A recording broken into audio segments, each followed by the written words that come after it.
Hello, sir. How are you? Good.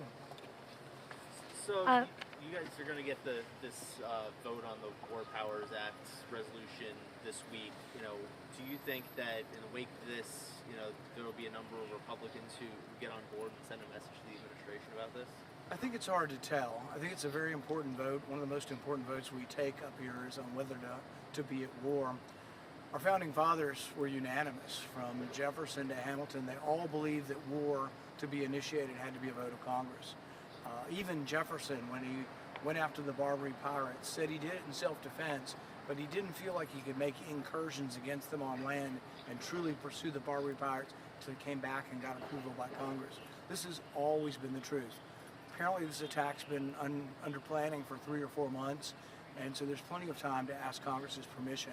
I think it's disdainful, but I don't think he's the first president to do it. I mean, many people will point out all of them do it. So this is a bipartisan problem. I'm glad that there's a significant debate and we will have a vote on this, but without question, this is war. You can't say, oh, well, we're just arresting a criminal. They bombed half of Caracas and then removed him from that. And the argument that, oh, we had to have the shoulders to defend the people arresting him. Well,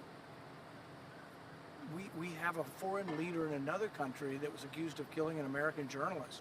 Would that mean that people could swoop in on Saudi Arabia, bomb Riyadh, snatch MBS, and leave? We probably have the physical ability to do it, but I would think people around the world with bad human rights records would be going, oh my God, will the Americans just come in? Now there's rumblings of going into Colombia, rumblings of going into Cuba. This is something that is a presidential excess, and it is right and proper for Congress to debate it. One more. What do you think when President Trump says that the U.S. is running things in Venezuela, is in charge of the country?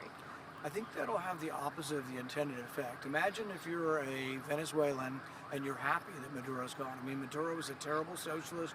The place was a mess. I wrote a whole book called The Case Against Socialism about how bad socialism was in Venezuela.